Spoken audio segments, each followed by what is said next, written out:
I am calling in from Seattle. So I am on the land of the Duwamish people, and want to also acknowledge the Coast Salish indigenous people on whose ancestral lands our Department of Health campus resides, and from whom this land was forcibly removed by federal accession through the Medicine Creek Treaty of 1854. We acknowledge the tribes and bands of the Medicine Creek Treaty, including the Squaxin Island, Nisqually, and Puyallup tribes, who are the traditional custodians of this land, and pay respect to elders past and present. We recognize Indigenous peoples' expertise in land management that has allowed the land and waters of North America to be wonderfully biodiverse and productive. And we seek to build right relationship with our tribal nations and take informed, meaningful action to further healthy lives for everyone. So let me go ahead and share the agenda with you all.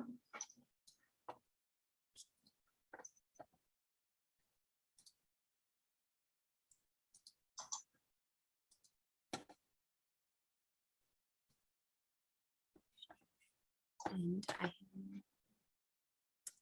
let's get it to show the right screen. There we are. All right. A couple reminders before we get started.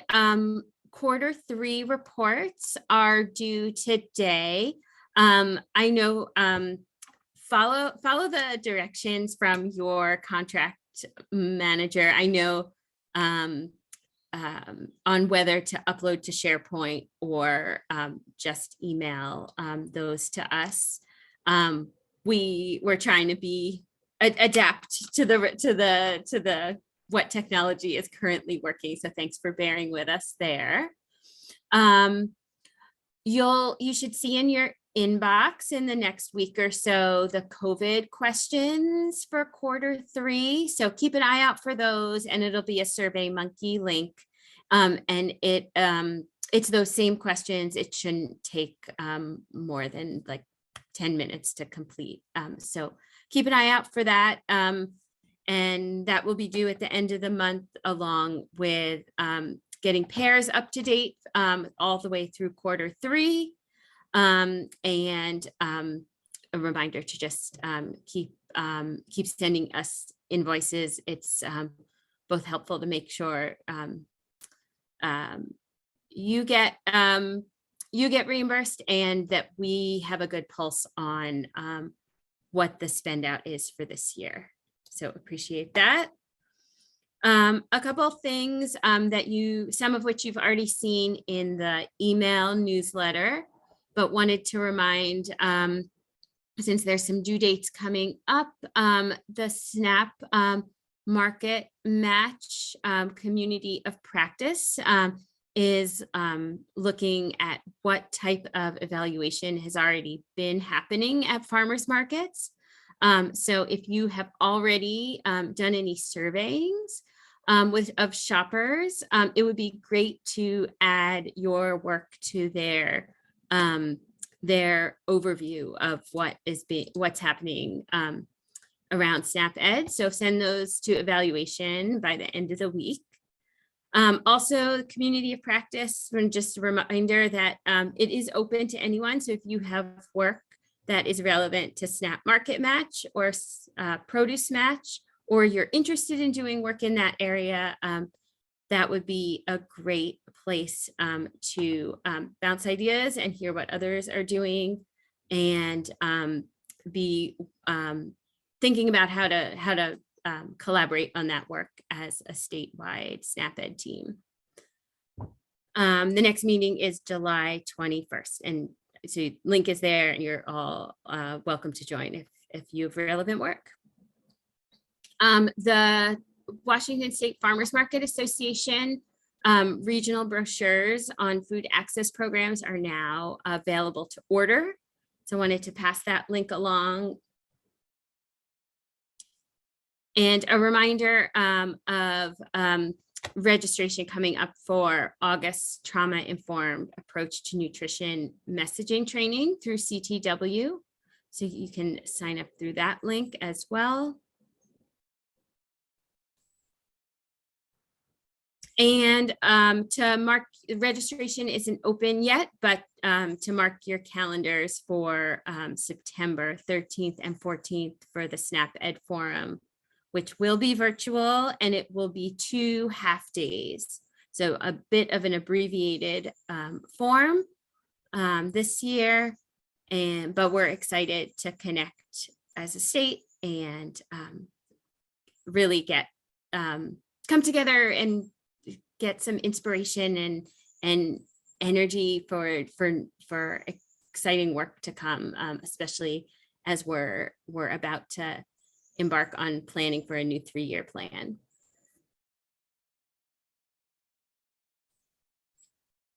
And then final set of announcements we wanted to make sure you knew and could pass along to relevant partners and to community members that there is an increase in the SNAP produce match through Safeway stores. And starting July 6th, and I believe, let's see if it says it here, I believe it's just through the summer, through August. And also that there are some increases in WIC and SNAP benefits this summer as well. And you can find those details by following these links. So both exciting that there's some increase in benefits, but also a little confusing and that things change. So be sure to pass that information along to anybody who could use it.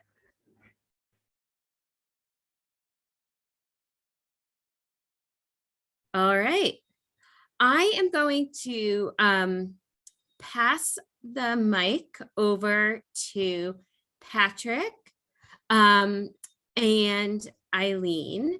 Patrick's going to talk about some work, some trainings that WSDA is planning for the summer. And then Patrick and Eileen will both share some plans that WSDA and CTW are thinking about to support food pantry work. So Patrick, do you have anything that you need to share on the screen? I don't. I just have some notes for myself. Awesome. Go for it. Okay, cool. Well, thank you for letting me be here. I'm Patrick Mercer. For those of you that haven't met me before, I work over here at the Washington State Department of Ag in the Food Assistance Program. And so over here in food assistance, we actually work with food banks, a few food pantries, other food distribution organizations, and some other sort of players in the emergency food system.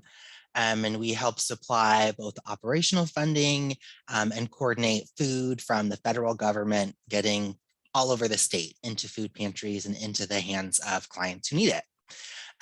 So I just wanted to give everyone kind of a little snapshot of what we do over here, because we are kind of directly connected to food banks in a different way. And so this Leah's Pantry nutrition pantry program, we thought would be a really nice offering for the people that we work with. And we do have some extra space in that training. So for those of you that missed out on the CTW offering earlier this year, or maybe there's a second person on staff who you would like to have go through here, we do have available spots and you're welcome to sign up.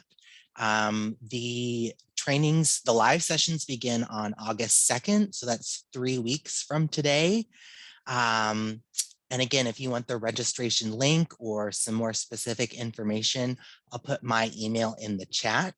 If you contact the folks at DOH or on the CTW team, they can relay my contact information as well. So with that being said, our plan is to use these trainings as kind of a kickoff event for a new community of practice. I think that's the term we're settling on. But it would be a space for the folks who are implementing these Leah's Pantry trainings in food pantries. This would be a space for you to show up, talk through problems, celebrate successes, help us understand what other resources and tools you need. And I think Eileen will follow this with some more specifics about what CTW will be offering in terms of that support as well. So if you have any questions, maybe there's time now, but I'll put my email in the chat and don't hesitate to reach out. Thanks.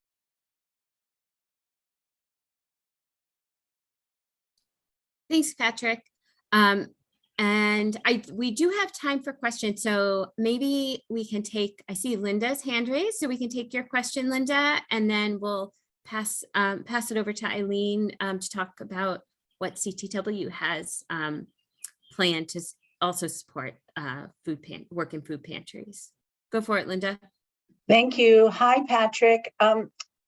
This is a question you're welcome to answer later on, but I'm curious, as someone who's in a county with 3 large distributors and, you know, encourage people to answer the survey and get involved, how can we be sure without bothering our partners too much, who is participating so we can support them at a local level?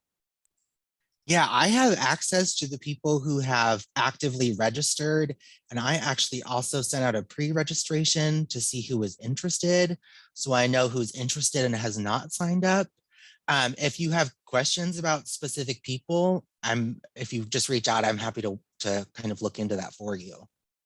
That would be great, because if someone didn't get it or didn't get a chance to do the survey or, you know, get connected, it would be nice to be able to just give them a little reminder or whatever it takes. Thank you.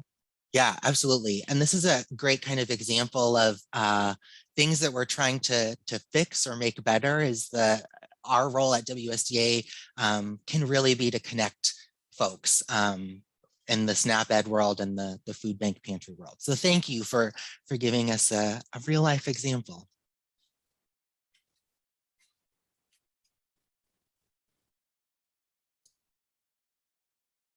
Thanks. Eileen, do you want to hop off mute and talk a little bit about what CTW's plans are for the continued support of food pantry work?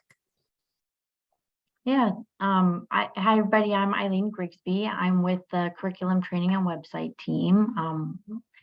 And I'm coming on here to chat with you guys about, so CTW, we are partnering with Leah's Pantry to provide continued support to those in Washington SNAP-Ed who are implementing the Nutrition Pantry program with their local organizations. So the plan is to start meeting later this fall to support each other with technical support, ideas, troubleshooting, and just like general assistance around working with food pantries.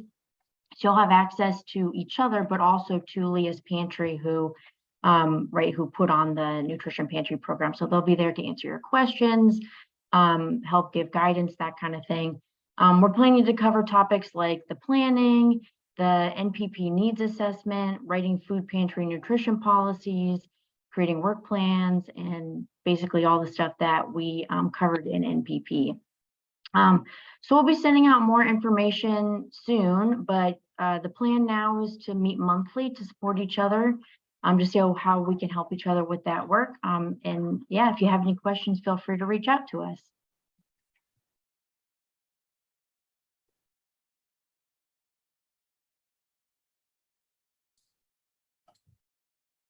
Thank you so much, Eileen and Patrick. And I just wanted to mention that we're working on coordinating this as a state. So these two, both the technical assistance and the community of practice are meant to complement each other, since we know a lot of the same folks will be benefiting from both. So still in the works, but we're really excited about this potential to coordinate a little bit better across the state on this work.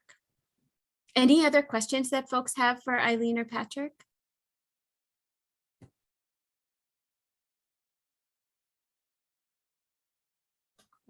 Well, thank you so much both for being on, and Patrick, I think, put his info in the chat, and we can include it in the notes as well.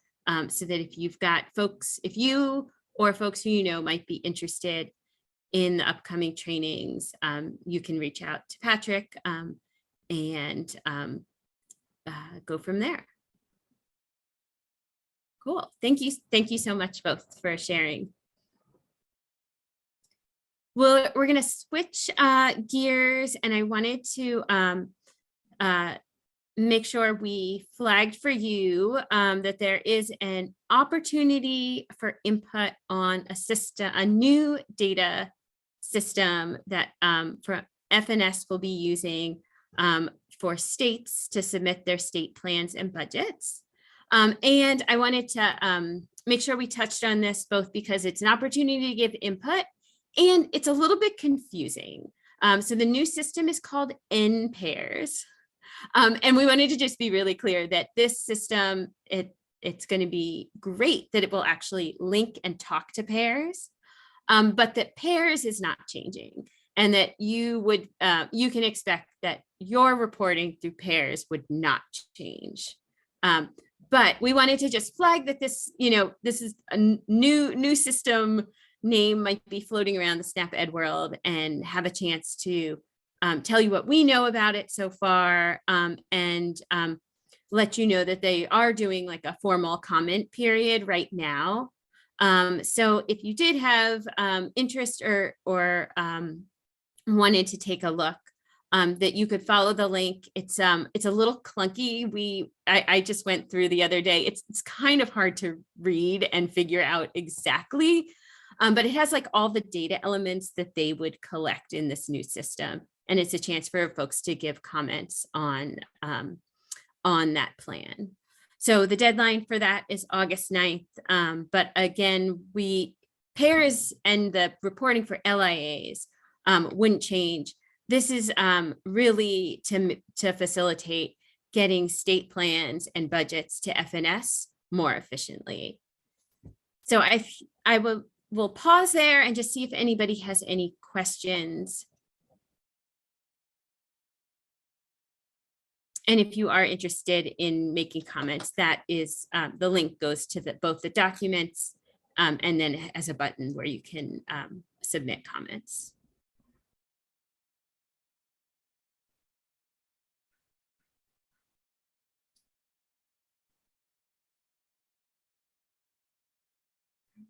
And would also just mention that ASNA folks have been tracking this carefully and will be submitting comments from like a SNAP-Ed national perspective. So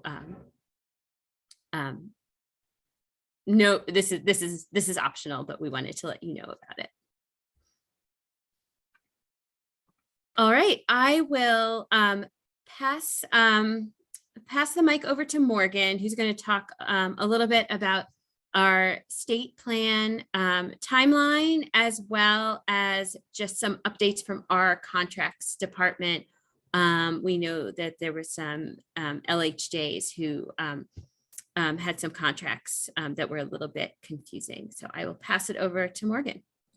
Yeah, thank you, Noah. Good morning, everyone. For those new on the call, hi, my name is Morgan Hartline, and I supervise the wonderful team of contract managers here at DOH. Thank you, everyone, for submitting your FY23 budgets and state plan updates. We really do appreciate your help answering our questions, the back and forth. I know it's a lot over these last, 3-4 weeks. We're coming in on the home stretch. July 15th, we submit everything to DSHS. And in the meantime, we have a few lingering questions that we're reaching out for. We want to make sure that we're getting you everything that you need in your plans. So we're finishing that up. And then through August 15th, DSHS is reviewing all budgets for all regions. They may be reaching back out to us and us back out to you for further questions or tweaks to those budgets. And then DSHS will submit that budget and state plan to FNS. anticipated that we'll hear by the end of September what's been approved and what hasn't been approved. If you'll recall last year, I believe it was like into October that it was approved. So sometimes FNS is a little late and we kind of just keep plugging along until we hear the official word. I will pause there for any questions.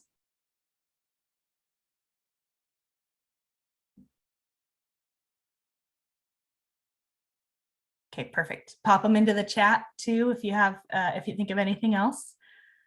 Contract updates for LHJ. So a few of you, and thank you, have pointed out that your contracts look a little odd as far as the numbers go. And so I'm working with our contracts office and our fiscal office to make sure that everything aligns. So you may see a new amendment coming through that will take place in September, basically just making your numbers correct.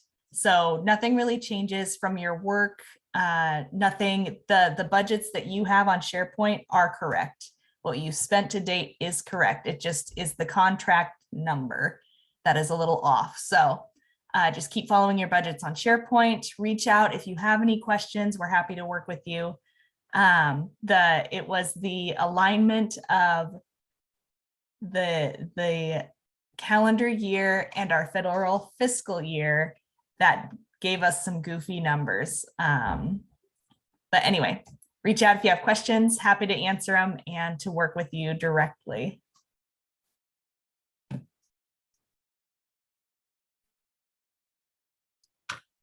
Thanks, Morgan. We are going to have some time now and are excited to have Julie Evanson join us from WSU Kitsap to share about the work that they have been doing on the Kitsap Harvest Gleaning Program. Julie, do you have any thing that you need me to share? Well, I think if you stop sharing your screen, I could share my screen. I just have something at the end. So yeah, I don't have any like slides or anything like that. I just thought I'd share my story. Christine asked me a couple months ago if I wouldn't mind highlighting kind of the unique partnership I have with some of the different programs in the Extension Office and how we've kind of created a team approach to support the Kitsap Harvest Cleaning Program. So instead of like being a super formal thing, I thought I'd just kind of share our story. So, and I thought I'd give you some background. This partnership that we created within our office gradually started back in 2016. But before that, I thought it'd be helpful to kind of give you some history so you can kind of see how everything kind of came to be and how it evolved. So when I was hired back in 2007, and actually even when I became the coordinator in 2013, our SNAP Ed program was primarily like in the schools, and we were strictly direct education. And then with the SNAP Ed strict guidelines on audience, privy audiences, it really didn't leave a lot of opportunities for myself and my program to like partner with the different, groups within our office. So I was pretty independent and kind of alone in that. But back like in 2014 and 15, when the shift in SNAP Ed kind of moved from just strictly direct education and incorporating more PSE work, I definitely took my SNAP Ed program in that direction. And so that really opened up more doors to work with community partners. So I started working with food banks and low-income housing. And instead of just strictly direct education in the schools, it was more of a whole school approach. So that definitely gave me some more opportunities to partner with like maybe master gardeners or small farms or 4-H a little bit, but still wasn't as much as it is today. So around 2016, the Extension Office created a new position. They wanted to have a food system program in our office, and so they hired Laura Reeser. And so she was the new coordinator of this program. And she hit the ground running in Kitsap. She created a lot of great programs and got really connected. But she didn't just stop within our county. She really networked out in the state level. And so she reached out to a lot of different counties that did food system work. And so she connected with like Cleo Rome and Clallam County, and she did some work with Niels. I can't think of his last name at this point, but he worked in Eastern Washington. And so her eyes were pretty open to what food systems could look like in the extension office and how they worked with small farms and SNAP-Ed. And so she approached me and we kind of started talking about some things that SNAP-Ed and her food system program can do in the future. And one of the things we talked about, after about a year or so, is bringing in the Kitsap Harvest Gleaning Program, because currently at that point it was housed in the public health district, which is just downstairs in our building. And so we kind of talked about how that could look, bringing the gleaning program into our extension office, and how that would very much benefit my SNAP-Ed audience and complement her food system work. And so in 2018, we brought the Kitsap County Gleaning Program to the extension office, and Laura acted as the supervisor for the gleaning coordinator. And we brought her, the gleaning coordinator, her name is Paisley, and she came up as a part-time hourly position. And so at that time, our SNAP-Ed statewide model changed into the regional model, and we Region 5 is under DOH leadership. And so a couple of years into that, we were starting to able to ask for the amendment money. And so for the last couple of years, once the gleaning program came up into our office, I started applying for those extra funds so that Paisley, who's the gleaning coordinator, could work full-time during the summer when the harvest season was going strong. And so that's kind of how we worked together for the first couple of years, around 2018, 2019. And then suddenly in 2019, our county director position came open. And so Laura actually applied and became the director, which was great for our office. She was the perfect director. And so she was concerned about her food system work being not at the same level. So she hired Jess Saffington, which was a huge win for our office. So she became the new food system coordinator, so that Laura's work wouldn't go by the wayside. We can continue on supporting the Kitsap Harvest program. And so that was around 2019, 2020 is when the talks of the 3-year grant came to be. And so right around that time, Laura's like, we have all these different people trying to do work together. Let's be a little bit more organized. And so she created this food system team. And so that was myself and SNAP-Ed, Jess as the new food system coordinator, Paisley as the gleaning coordinator, and then Laura herself, because she definitely had her fingers still in all this work. And so it was amazing. When we were writing our 3-year grant, I submitted 3 interventions, and one of my interventions was a food access intervention. So it was basically the gleaning program, so how we can improve access to healthy foods for the SNAP eligible populations. And so we spent a lot of time just on that intervention, incorporating SNAP-Ed and Kitsap Harvest program, and how that could look. And so when we were putting this intervention together, we kind of came up with our different, who would be doing what and how each of us would be supporting the Kitsap Harvest program. And so SNAP-Ed, I brought her under myself. And so she, Paisley, I now supervised her in the gleaning program. So it's under the SNAP-Ed umbrella. And my program provides 25% of her salary. I cover her mileage. I've definitely helped her expand her distribution to more of the SNAP eligible population within the county. Still, every year I'm applying for those different amendment funds just to help the different programs that we're trying to create within Kitsap Harvest. And then one of the big things was bringing her as that part-time hourly and transitioning for her into a benefited position, because of the work she does is definitely more than an hourly position. And then Laura, as director, provided 75% of her salary. And then she also, because Kitsap Harvest, we want it to be in the future a self-sustaining program that's not dependent on SNAP-Ed or WSU funds. And so Laura spent a lot of time helping create a Kitsap Harvest board. So, and then gave them a lot of, so that they would have like a president and different appointed positions that could start overseeing some of this work that Kitsap Harvest is doing. And she's definitely given a lot of guidance to become a nonprofit organization. And the next step is helping them figure out how to do fundraising. So again, that they can be self-sustaining. So Laura had a huge part in that. And then Jess, as the food system coordinator, she has so many connections in our county. She reached out to a lot of community partners and got funding that WSU and SNAP-Ed couldn't cover. And that funding secured a warehouse. So now Kitsap County, or Kitsap Harvest, has kind of what we call a gleaning hub, where the volunteers can bring the glean food, they can sort it, they can distribute it.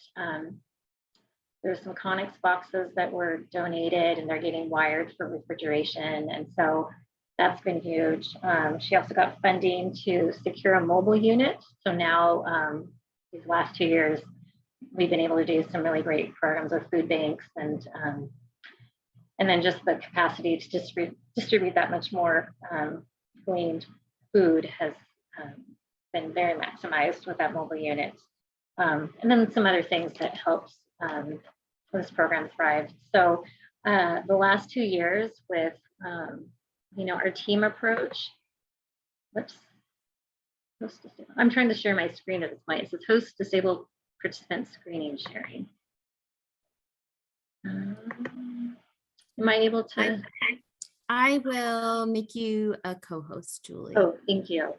So yes, Christine and I worked a couple months ago on this infographic that we could compile all the impact and the results and highlight some of the specific things of the Kitsap Harvest program that we could share with partners. And so Christine asked if I could share this with you, just to kind of give you some insight of just what we were able to accomplish in 2021. But let me see if I can pull it up now.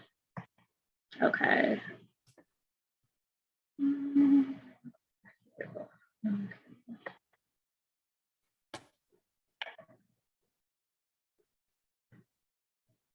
Okay. Here we go. Can everybody see this? Yeah, that looks great. Okay. So this is the infographic.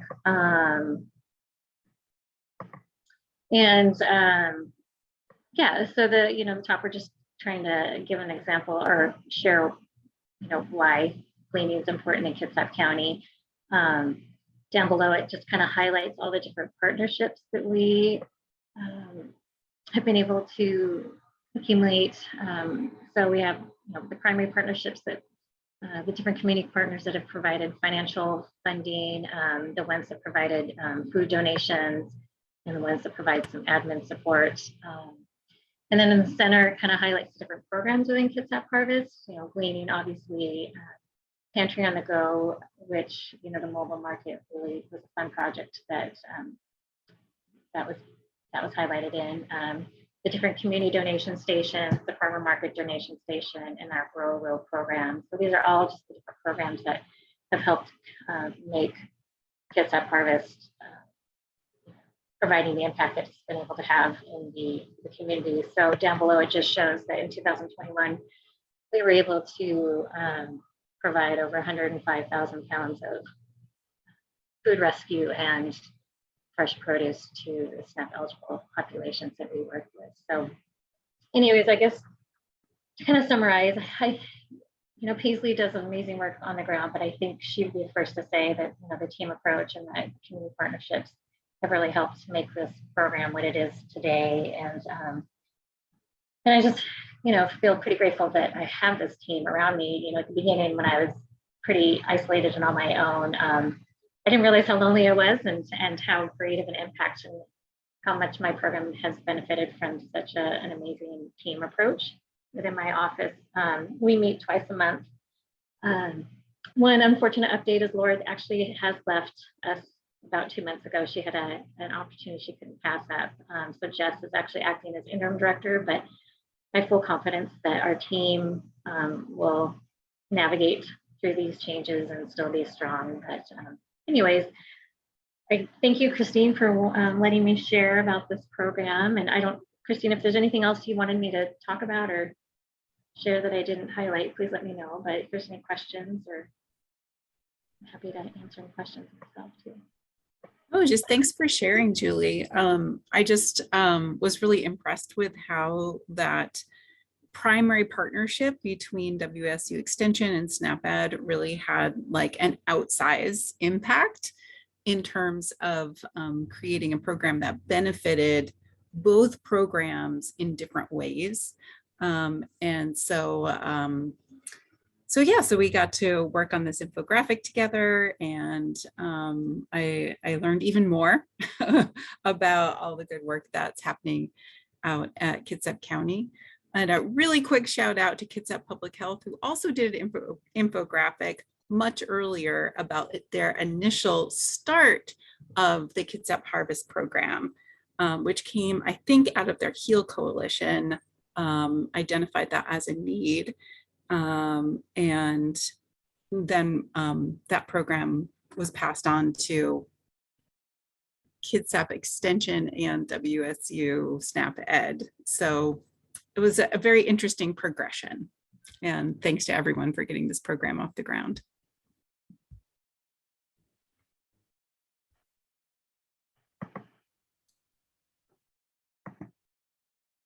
Thanks so much for sharing, Julie. Does anyone have questions?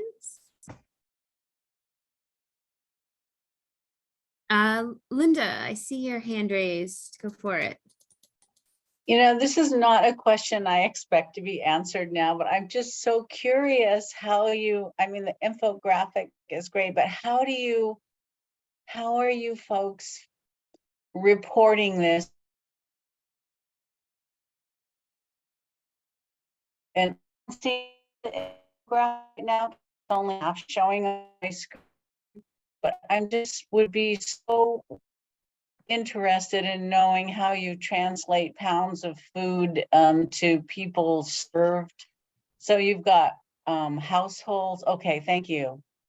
Children from lunch. You know, that is really great. I just didn't get that when you were talking because it just scrolled down enough. And it would be great if you could share this infographic with us in a bigger way, because it is just so impressive in terms of how agencies and systems connected together. And if it would help the rest of us be able to understand how to report reach when it comes to a systems approach, that would be so awesome too. Good job. Thank you. And yes, I'd be happy to share it. So thanks, Linda. We can send a copy of the infographic out with the notes. Thanks for sharing, Julie. You're very welcome. Thank you. Any other questions for Julie?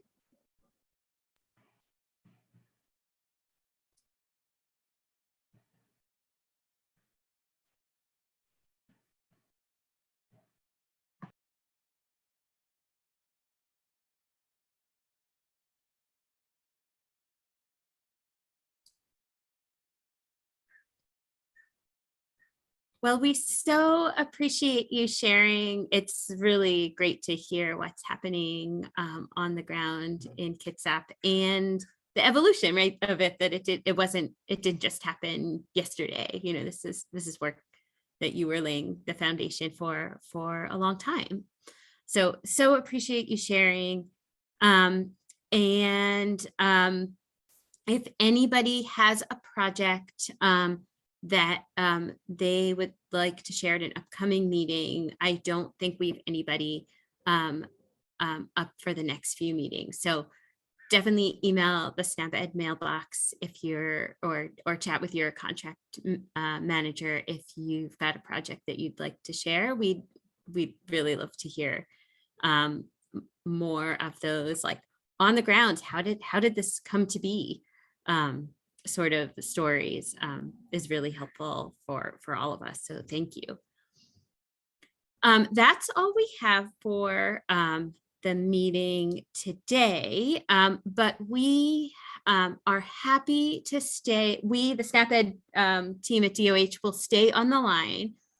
So if you are a new or newer coordinator, or if you've got questions about your quarter report, we are here and we'll stick around. We will wrap up the full meeting now. We'll send out notes, including Patrick and Eileen's contact info and Julie's infographic, and we'll see you all next month. It's great to see all of you virtually, and thanks so much.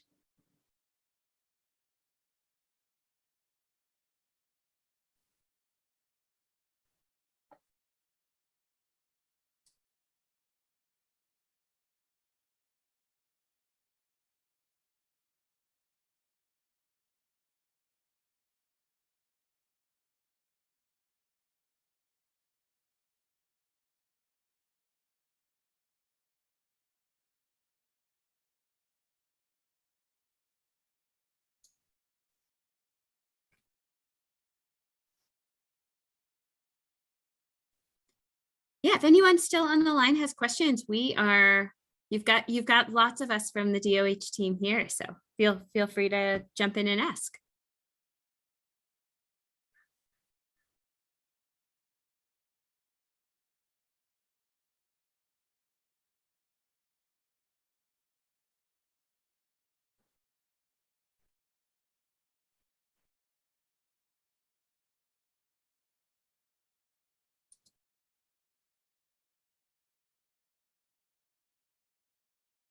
And Jessica, if you've got a question that it makes sense to type, go for it.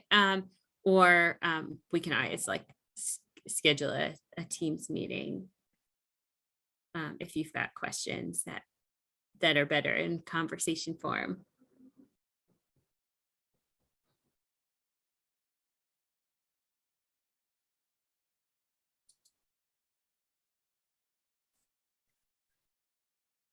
Let's see. So on a pairs activity for the end of the fiscal year, let's see, maybe I can just pull up an example.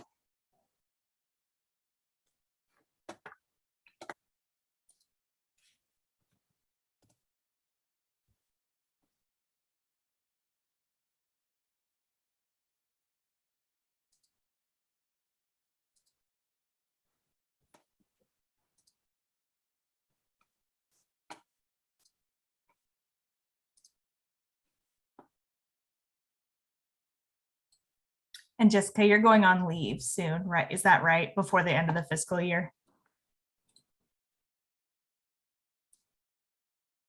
No. Oh, okay. Okay, good.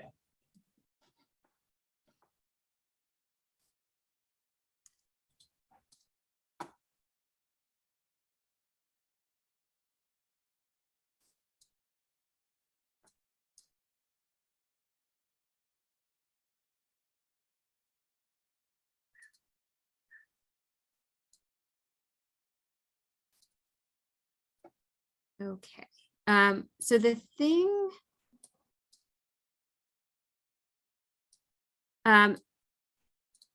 there are, depending on what the what type of work it is, you'll want to check a few things. You want to check that you've it won't let you mark something as complete if you haven't filled out the required fields. So you'll want to make sure I've got a PSE example open, that you filled out the required fields, but then the mark as complete is what you want to do to make sure an activity that's already documented and is sort of complete for the year is kind of that we know that you've entered what's important for that fiscal year. Does that answer the question?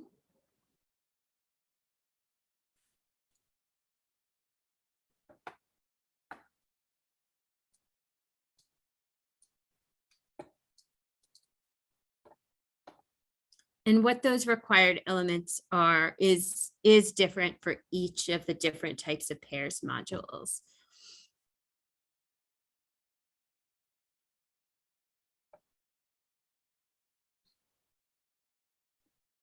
But like, it's not, it wouldn't let me like go to the mark as complete section on this example because I haven't filled out all of the required fields.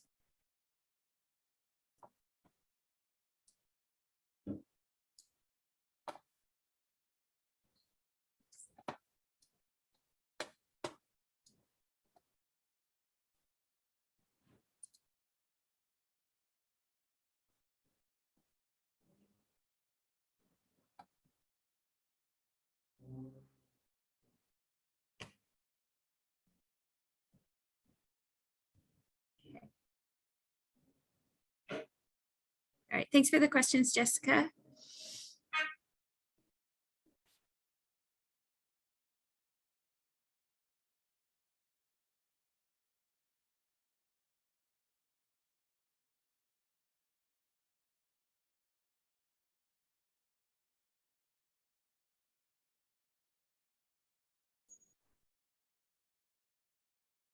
Marilyn, any questions that you have that we can help you out with?